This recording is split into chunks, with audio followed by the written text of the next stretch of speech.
This program contains graphic violence. Viewer discretion is advised. Fame. It can transform a small-town dreamer into a superstar. Some people make it, and others die trying. Their dreams interrupted. One small-town girl from the Pacific Northwest just might have what it takes. The second she walked through the door, my heart stopped. I just knew that here was somebody who really had it. She has to leave home to chase her dreams. Portland wasn't really a place for a performer to launch a national career. What attracts young, aspiring actors and actresses to Los Angeles? It's the glamour, it's the glitz. But behind that glitz lurks danger. When I got the call the next day, I was pretty much in denial. I didn't believe it. An ambush by a madman. There's a common theme with a lot of these people. They're troubled people. They have empty souls. He wanted to be remembered, and he was willing to achieve it in any way that he could. For aspiring stars like Rebecca Schaeffer, sometimes the pursuit of fame kills. In Hollywood, the only things brighter than the spotlights at a movie premiere are the stars in the eyes of the pretty young actresses hoping to be famous. Very few have what it takes to make it. One who does is 21-year-old Rebecca Schaeffer. She's a small-town girl from Oregon. Rebecca was from the most amazing family. When you think about the ideal parents, that would be Benson and Dana. So loving, so wonderful, and this was their only child. She had a very normal childhood. Rebecca Schaeffer had some special thing. Her smile was to die for. Her big brown eyes were absolutely glorious. But she had a spirit to her. She had a sweetness to her. She had these dimples. She just had this sweet girl next door vibe. The girl next door, brimming with potential and big Hollywood plans. Everybody wants fame. Everybody wants to be recognized, you know? That's just, it's a dream. By 1989, she's inching closer to that improbable dream. What they saw in Hollywood was that special energy about her, that effervescence that just jumped off the screen. As an actress, she's ready to break out. Something big was potentially about to happen. Francis Ford Coppola wanted to talk to her about a role in Godfather III. She's thinking, this could be my big break. Francis Ford Coppola, Godfather III. She wasn't going to a casting director, she was actually meeting with Francis Ford Coppola himself. And she was very excited about that. She's waiting for a courier to drop off a copy of the Godfather III script so she can prepare. She has no idea danger is lurking outside. At 10:15 a.m., maybe it's the courier with the script. But maybe it's not. One thing's for sure. After today, everything will be different.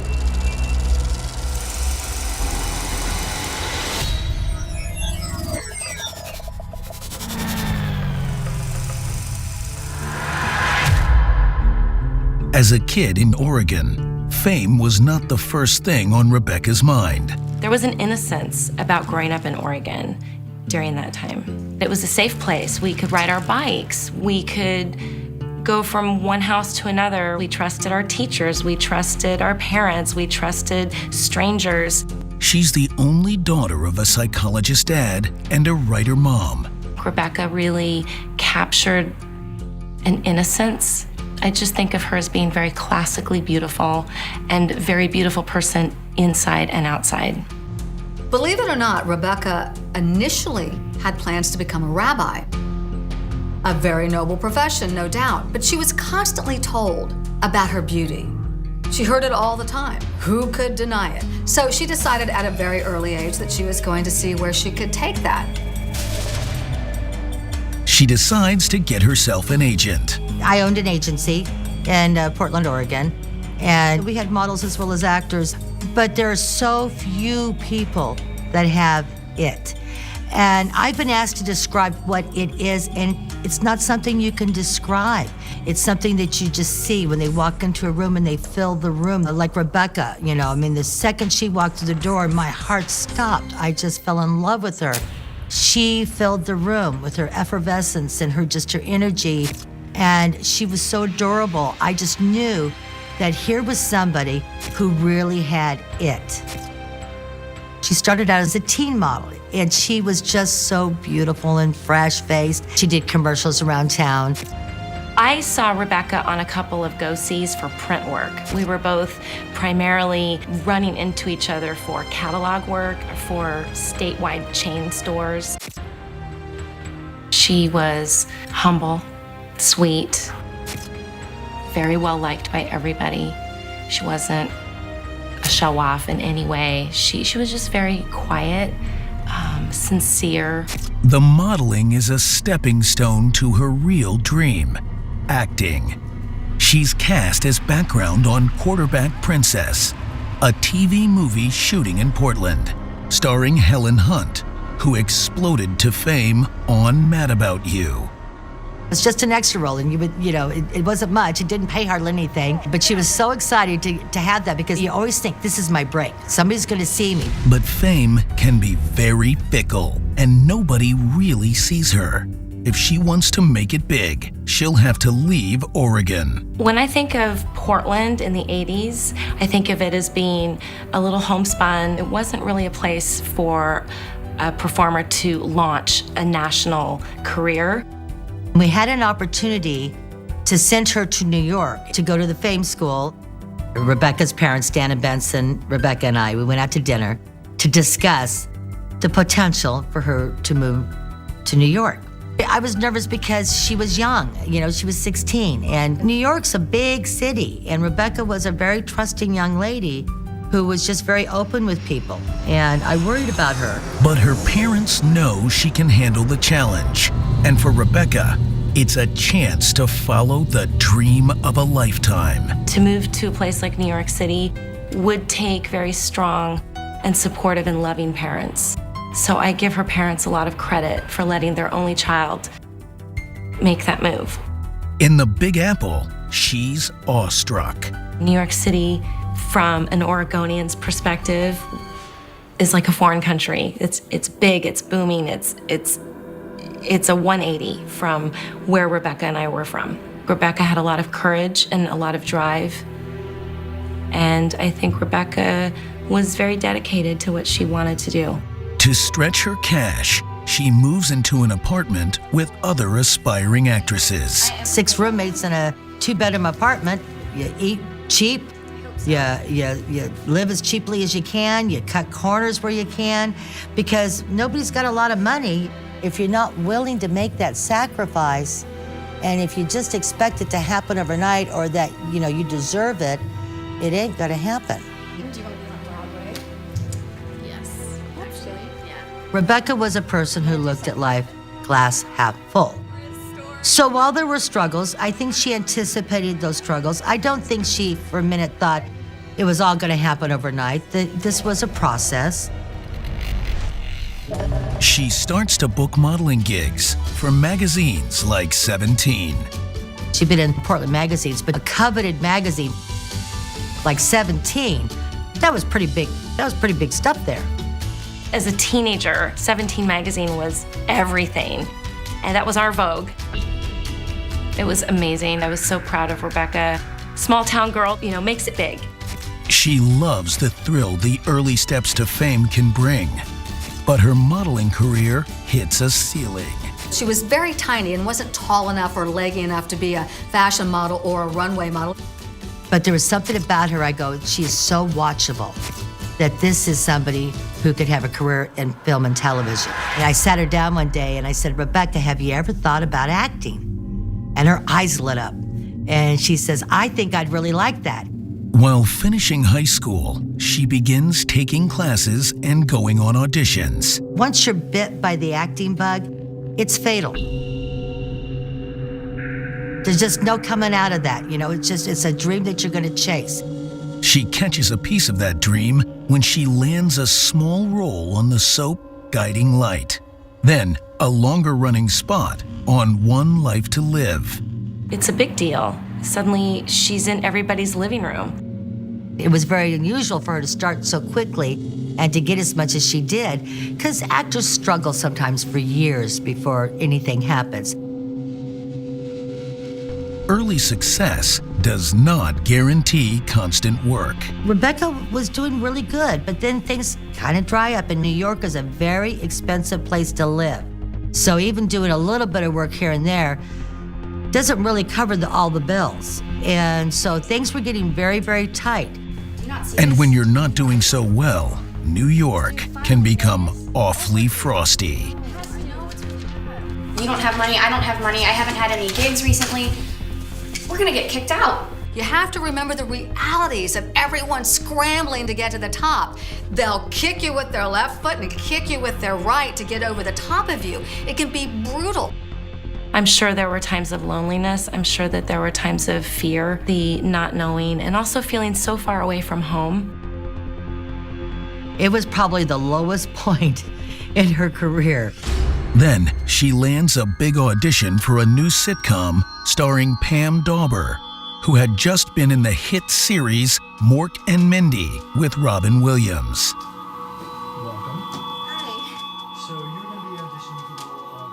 She had this opportunity to audition for My Sister Sam, and she was practically broke then. Hi, I'm Rebecca Schaeffer, and I'm going to be reading the part for Patty.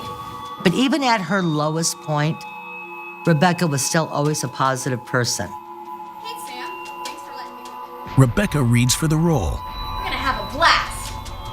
but then it's wait and wait. Will she get the gig? There's lots of talent, and sometimes it just comes down to a look.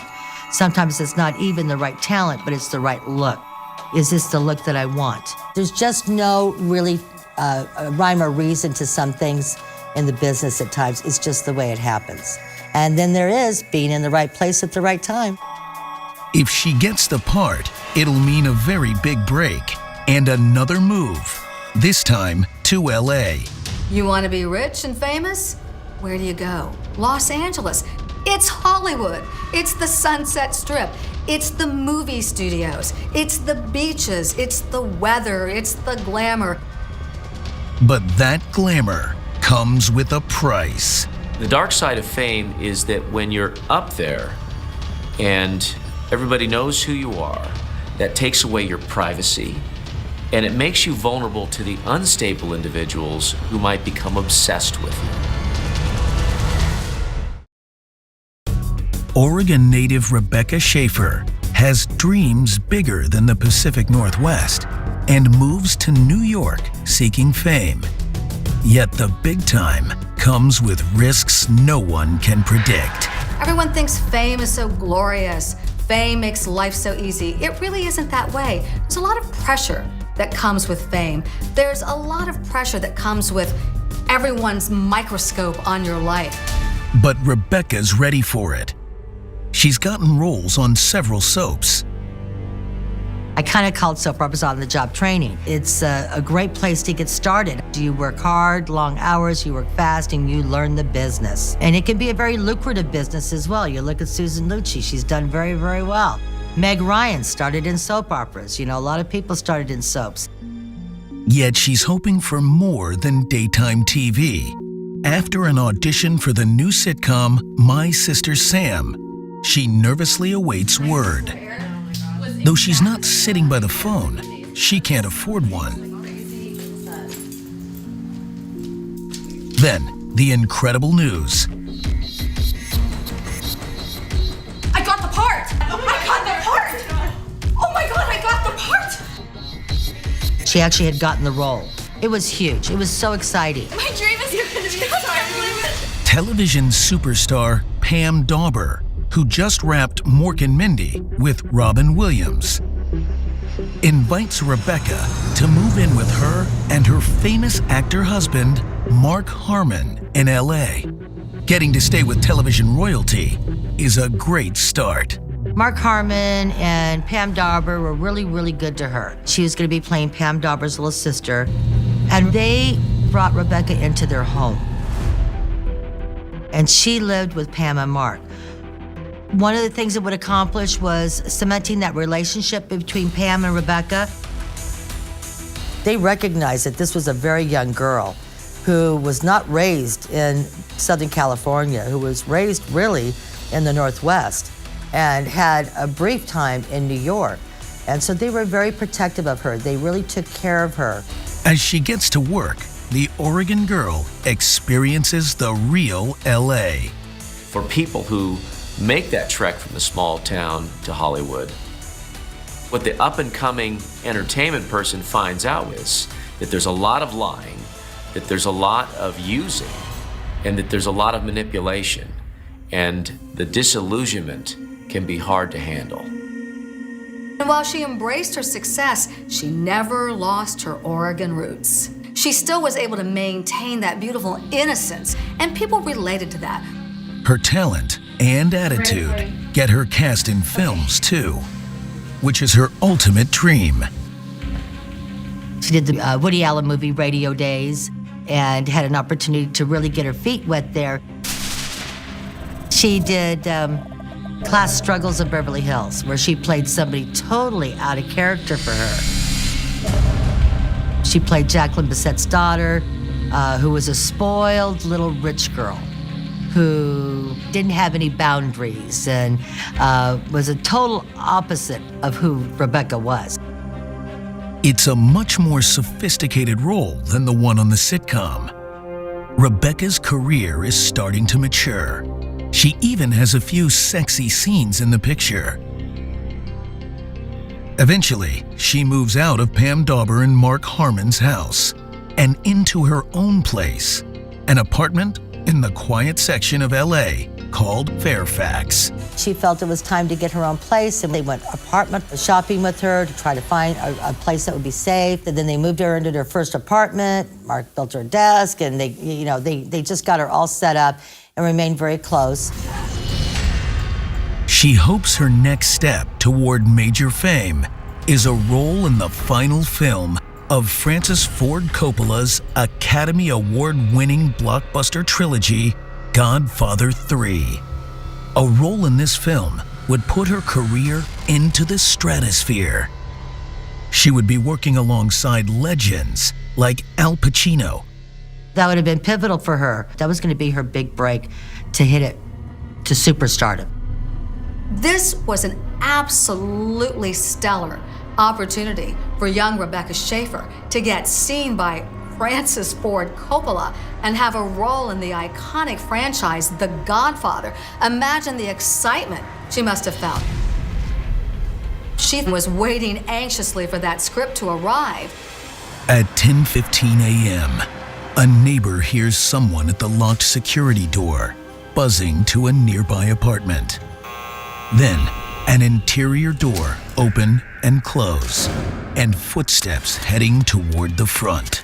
The next thing she knows, the neighbor hears a major blast. It was so profound, it shakes the walls. Her cat jumps in the air, lands back on the floor. This neighbor is thinking, what in the world has just happened? A screenwriter who lives across the street hears the commotion. He sees someone on the ground and a man in a yellow shirt running off. Neighbors call 911. Passers-by rush to help. Some recognize her. It's Rebecca Schaeffer. She's been shot in the chest. She's still alive and manages to say one word. Why? Ambulances arrive within minutes. Paramedics try desperately to resuscitate her. They put her in the ambulance. They bring her to Cedars-Sinai Hospital. While doctors try to revive her, police get to work. At the front door, no sign of forced entry. There was no evidence that anybody broke into the building. While technicians start looking for prints outside, detectives check Rebecca's apartment. There's no sign of disarray. There was no evidence of any kind of altercation. It was completely quiet. Like someone hit the pause button in the young actress's life with no clues to indicate who. Detectives canvass the building. It's a very quaint little village community. You've got lots and lots of people in the entertainment industry. Your next door neighbor could be a singer, the guy across the street could be a writer. They learn about the neighbor who heard the buzzer, but she didn't see anything. Detectives speak to several people who were on the street that morning. They say a white male in a yellow shirt had been trying to confirm Rebecca lived in the neighborhood. He had a manila envelope with him. Inside this envelope was an 8x10 photograph of Rebecca Schaeffer, and he was inquiring as to where she lived. He was asking neighbors, he was asking cab drivers. He was hell-bent on finding Rebecca Schaeffer's home. No one can ID him. Across the street, police also talked to the screenwriter who saw a guy in a yellow shirt. He didn't get a good look at the man's face. Rebecca opened the door for him. It's very sensible to assume that perhaps Rebecca knew the person when she opened the door.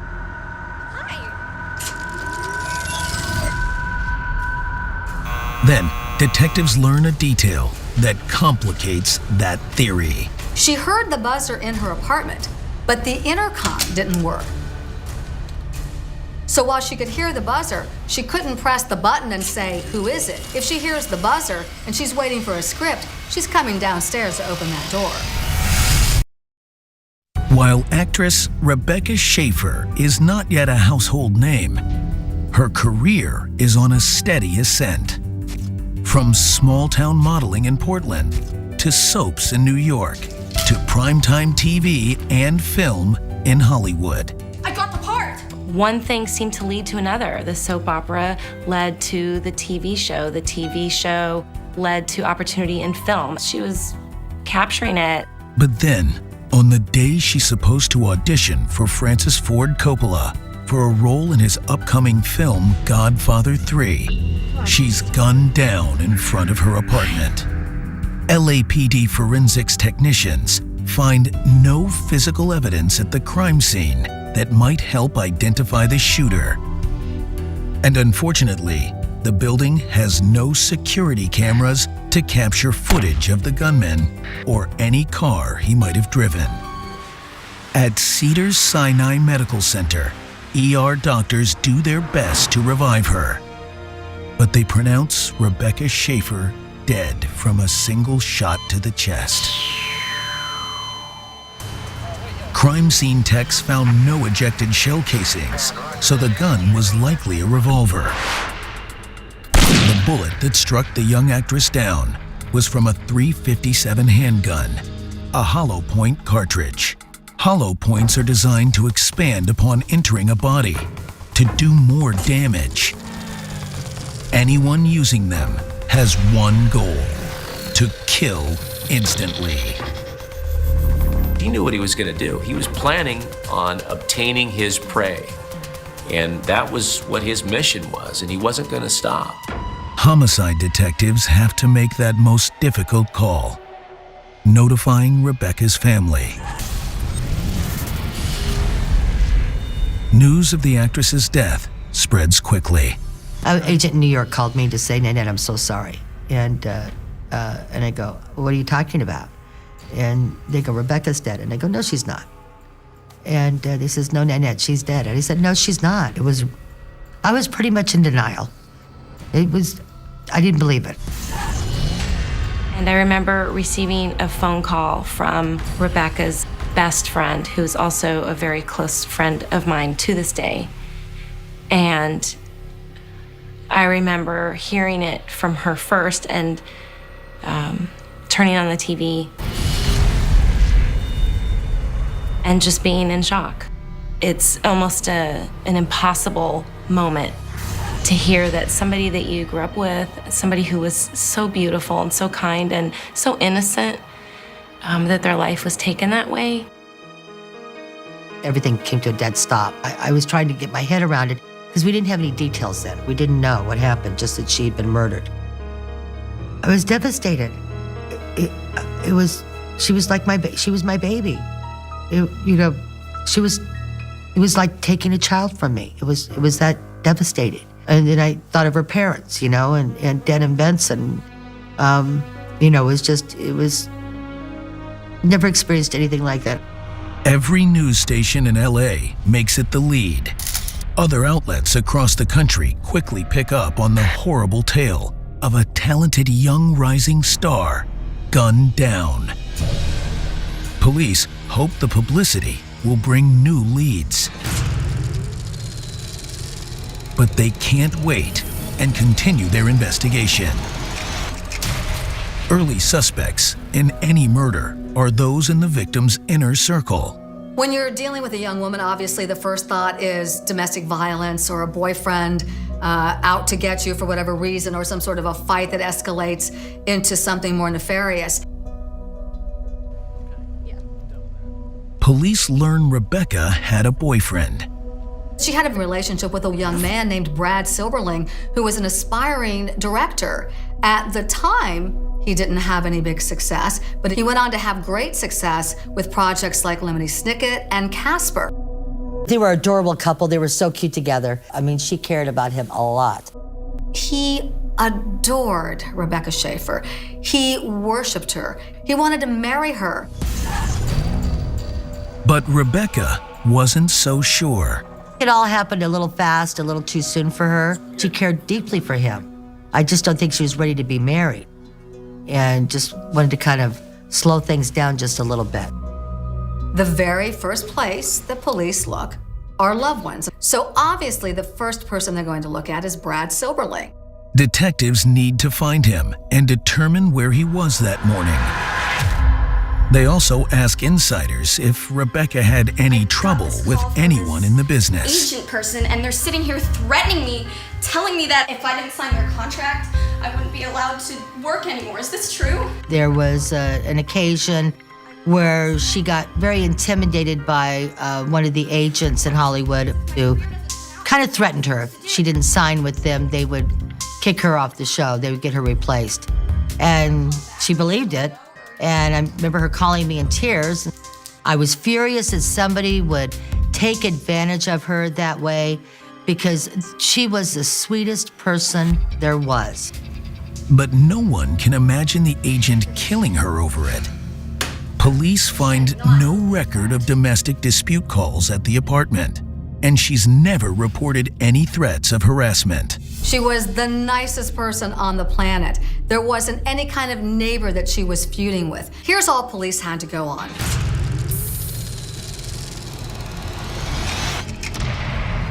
A man between 5'7" and 6 feet tall, brown hair, a long sleeve yellow shirt, denim jeans. He was asking passersby about Rebecca.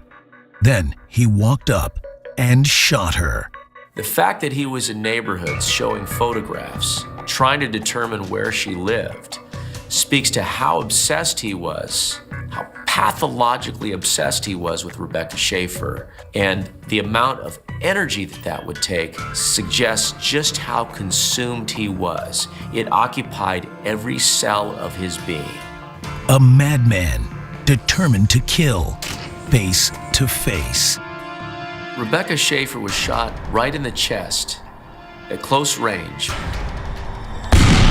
That suggests a ton of anger and rage that he would be willing to do such a violent crime up so close and personal.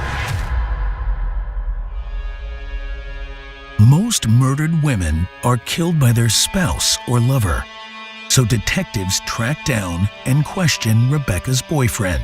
When police interviewed Brad Silberling, what they got from him was an absolute sincere love and affection for Rebecca Schaeffer. He told them that he loved her, that he wanted to marry her. He has a solid alibi. He is completely innocent and heartbroken at the loss of his love. It seems no one in her inner circle was involved. The thing about Rebecca, she always maintained that girl next door, grounded sort of attitude, very loving, very friendly. You couldn't find a single person who disliked Rebecca Schaeffer. Investigators have one theory left. Her boyfriend was a loving guy with an alibi, no problem there. If I'm a crack detective and I know she has no enemies, and I find out from neighbors that there's a suspicious man walking in the early morning hours in this neighborhood carrying a manila envelope with an 8x10 of Rebecca Schaeffer, I'm pretty sure that I've got an obsessed fan on my hands. Rebecca Schaeffer works hard to try to achieve her dream of being a Hollywood star, just as she's on the verge of making it to the big time. A shadowy killer shoots her and vanishes without a trace. Investigators believe the shooter might be an obsessed fan. She had so many fans who wrote to her from all over. She was right there on the brink to major stardom. I mean, she was very beloved by many people. She had a huge fan base. She tried to write back, but it got overwhelming. And some of the letters were a little unsettling. Love letters, marriage proposals, sometimes vague threats. It means the list of suspects is huge. She also had fans trying to sneak onto set. One visited with gifts for her, telling security he knew her. I'm an old friend of hers. Sorry, no ID. I can't let you in. You have to walk. Thankfully, Warner Brothers soundstage security turned him away. There's a price to celebrity. I mean, there really is. There's pros and there's cons. There's goods and there's bads. Rebecca tried not to let it scare her. She wasn't a fearful person. She wasn't somebody who lived in fear. But it can be scary. The difference between a fan and a stalker is that the fan will simply be super interested in what the celebrity is doing, may want to be part of a fan club, ask for some photographs, and that's pretty much it. The crossover from fan to dangerously obsessed stalker is when they start to believe they actually have a relationship with the celebrity. They may come to believe that they have a special destiny with this person and that they're entitled to pursue and that they're driven to do so. I've covered enough celebrity stalking cases to know that there's a common theme with a lot of these people. They're troubled people. They have empty souls, and they're looking somehow to latch on to something that gives them personal meaning. And who better to do that through but a celebrity whose name is in lights, and they can sort of vicariously live through that fame and fortune. But who is he? And where? He's going to have evidence of his obsession in his life space. And when stalkers have the videos and the photographs, it's so they can watch them, look at them, and fantasize. And it's part of their obsessive nature to retain these items and replay them over and over again as they imagine themselves connected and attached to the victim, and in worst case scenarios, put together situations in which they're doing harm to their victim.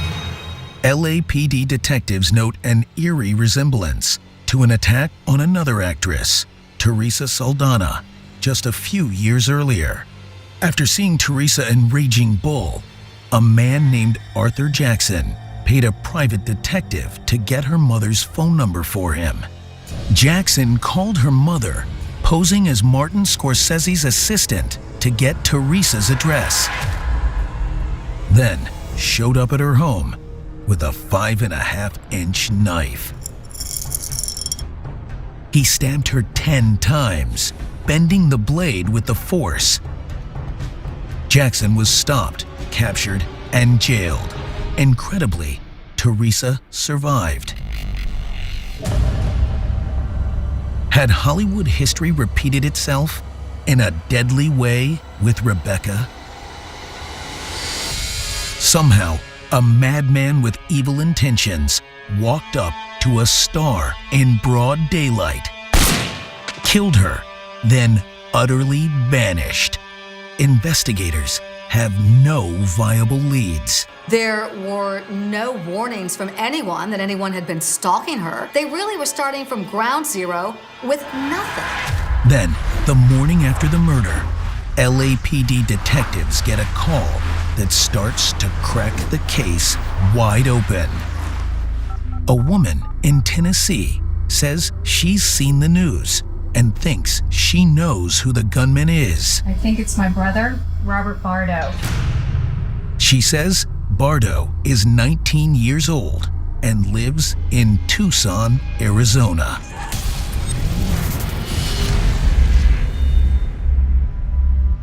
She explains Bardo called her the morning of the shooting. And he said to her, guess what? I'm a block and a half from Rebecca Schaeffer's home. Now, she also tells police that he was obsessed with Rebecca Schaeffer and had been so for a couple of years. He has a vast collection of videotapes and photos, all of Rebecca. He's written her dozens of letters over the years. Rebecca answered the first letter, but not the others. LAPD investigators called their counterparts 500 miles to the east in Arizona. But before Tucson PD can find Bardo, he finds them. Dispatch is getting floods of calls from people. There's a crazy guy running in and out of traffic on a major freeway in Tucson, Arizona. It was puzzling. It almost seemed like this particular person wanted to die. I was driving into work and overheard on my police radio that there was a person that they thought might be a mental patient or somebody on drugs who was running around in freeway traffic. And I realized that the location that they were giving was about 15 or 20 seconds away from where I was. And sure enough, I looked up there and I saw him just going over the edge of the freeway down toward one of the exit ramps. I got out and just called to him and said, hey, I told him who I was and waved my badge at him. He stopped. He didn't try to run away. So I said, I just want to make sure you're okay. And he was pretty much incoherent at that point. He was not making very much sense. Then the man says something odd. He was making references about the fact that he knew that he had done wrong and that he didn't mean for it to be that way. He didn't mean to hurt anybody. And I said, what do you mean? And he said, well, I didn't go there to shoot her. I didn't go there to shoot her. Could this be the man who gunned down the actress? After the ambush murder of actress Rebecca Schaeffer, Los Angeles detectives get a tip Tucson resident Robert Bardo might be the shooter. I think it's my brother, Robert Bardo. Tucson Police Chief Peter Ronstadt responds to a call about a man acting strange by a highway. I didn't go there to shoot her. Ronstadt wonders if this is Robert Bardo and if he's referring to Rebecca Schaeffer. And that rang the bell because that's what they were talking about on the news. There were some shocking observations by Bardo's neighbors of him running into a wall head first and swinging from the eaves into windows.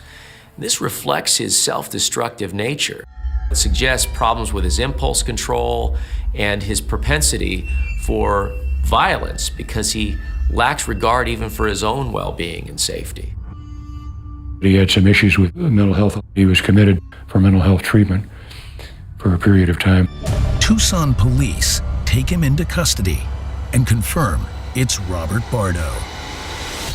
Searching his bedroom, they find photos, videos, and letters all about Rebecca Schaeffer.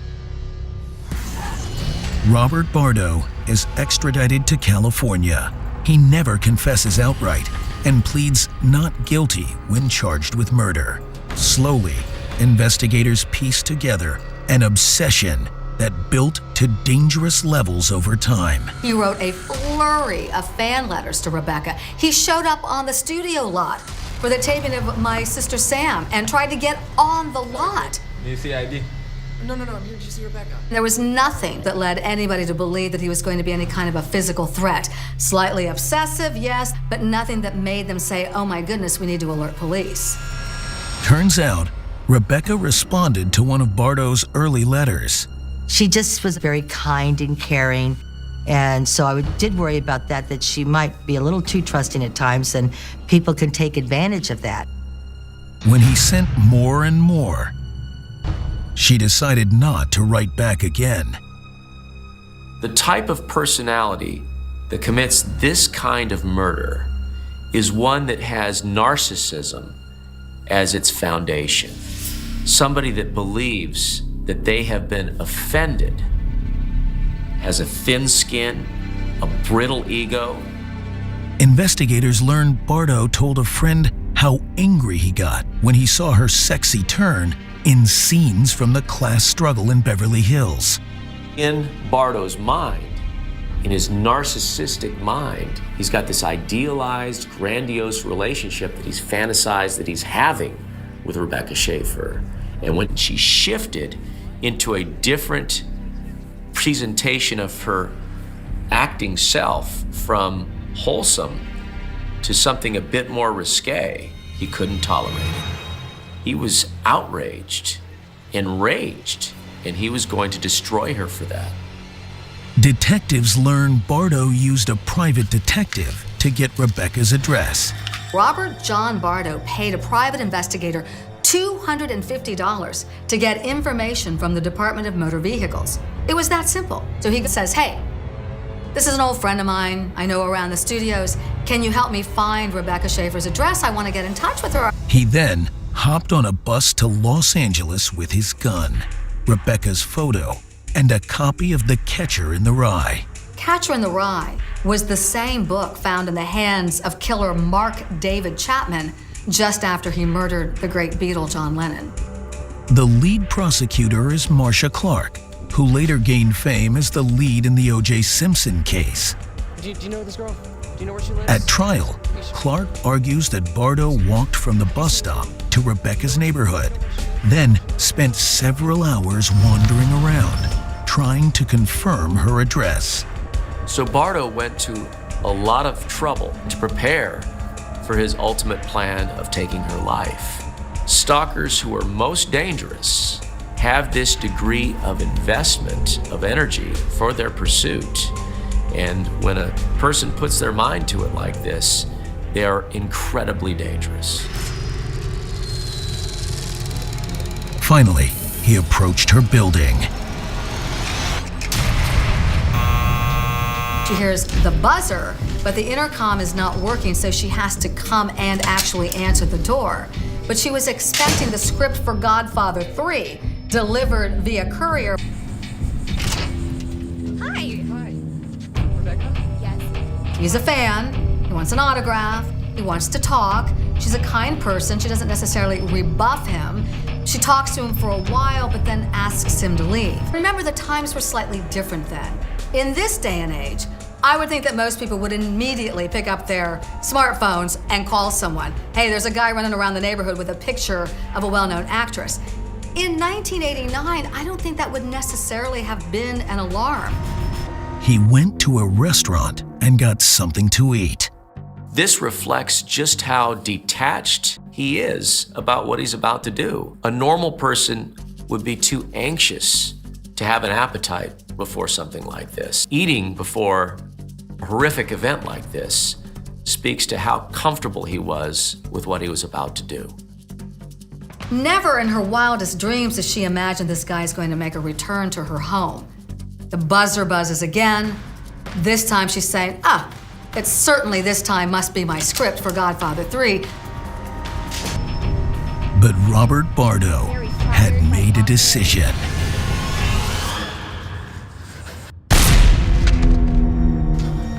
Investigators search nearby rooftops and eventually find the bloodied yellow shirt, an empty gun holster, and the copy of The Catcher in the Rye.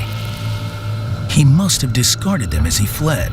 The murder weapon is never found.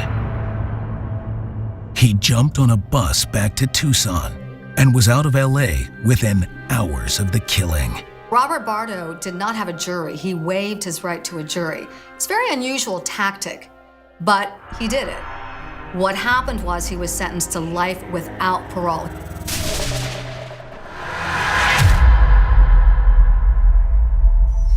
It was so painful to see Rebecca's parents in the courtroom and to know that they were there because of their daughter and their loss and how tragic that must have been for them. As a result of this case, a new federal law was passed that prohibits state DMVs from disclosing home addresses. And California passed its first anti-stalking laws to help protect celebrities and ordinary citizens alike. So it was a turning point and a sad one in a way that her death had to be the single pivotal moment to change the law. But I'm glad that it did something in a positive way. Rebecca's boyfriend at the time, Brad Silberling, goes on to direct many feature films, including one very personal film. He took Rebecca's death very hard. It was very difficult for him. One of the things he did was he wrote a movie called Moonlight Mile, and it was kind of his catharsis. It was about a family whose daughter is murdered. It was a really lovely, lovely movie. And I think that was his way of kind of dealing with what his feelings were. I was always struck at how crazy Bardo was. He had a look in his eye, and that it was sickening to me, like he almost had a pride that he took her life. I hate the fact that he gets any sort of notoriety because of my friend. Bardo wrote in his diary how important fame was to him. He wanted to be remembered, he wanted to be recognized, and he was willing to achieve it in any way that he could. And ultimately, he knew that if he took her life, he would forever be remembered as the assassin who killed Rebecca Schaeffer. This is what I call fame without achievement. It's a cheater's way to be remembered, and it speaks to his narcissistic yearnings, his narcissistic needs. I don't know if justice has really been served because Rebecca's not here. My friend is gone. It's not fair.